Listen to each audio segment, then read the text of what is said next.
காலையில் எழுந்து சாணி கரைச்சி போட்டு பெருக்கிட்டு கோலம் போட்டு விளக்கு வச்சாச்சுங்க. இதை நைட்டே மாவு பச்சரிசி மாவு ஊற வச்சு அரைச்சி கோலம் போட்டேங்க. காலையில் எழுந்து பார்த்தா நல்லா காஞ்சி தான் இருந்தது. கொஞ்சம் இது போட்டுகிட்டே இருந்தேன். அப்புறம் பாப்பா கத்தனான்னு சொல்லிட்டு நைட்டு போல் அப்படியே வச்சுட்டு போயிட்டேன். அந்த காலில் அந்த ஒரு பூ மட்டும் போட்டேன். அதுக்கு முன்னெல்லாம் பொங்கல்னால் எவ்வளோ ஜாலியாக இருக்கும்.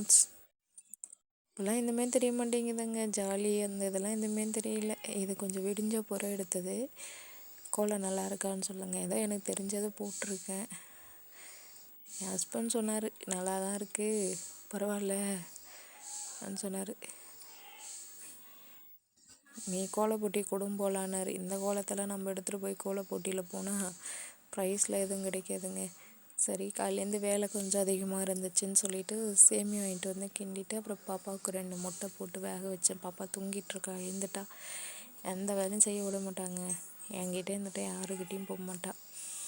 சரின்ட்டு உப்புமா ஒரு பக்கம் ரெடி பண்ணிக்கிட்டு முட்டை ஒரு பக்கம் வச்சு அவிச்சிட்ருந்தேன். சரி, இதை காலை வேலையை முடிச்சுட்டு அப்புறம் மதியம் நம்ம சாப்பாடு செஞ்சுக்கலாம். அதுக்குள்ளே வேலையும் அதிகமாக இருக்குது. துணி துவைக்கணும், வெளியிலாம் நிறைய வேலை இருக்குன்றதால சிம்பிளாக முடிச்சுக்கலாம் காலையிலன்னு சொல்லிட்டு விட்டுட்டேங்க. சரி, பாப்பா தூங்குறதுக்குள்ளேயே அவளுக்கு எதாச்சும் சாப்பாடு ரெடி பண்ணலான்னு பார்த்தா என்ன சாப்பாடு ரெடி பண்ணுறதுன்னு அதே மைண்டில் ஓடிக்கிட்டே இருந்துச்சு. சரி, இப்போதைக்கு என்ன ரெடி பண்ணுறதுன்னு பார்த்தா வீட்டில் ரெட் அவுல் தான் இருந்துச்சுங்க. சரி, ரெட் அவுலில் போட்டு கஞ்சி காசிடுமான்னு யோசிச்சுட்டே இருந்தேன். சரி, அப்புறம் ரெட் அவுலில் தரலாமா என்னன்னு தெரியல, எனக்கு அதுவே ஒரு டவுட்டாக இருந்துச்சு.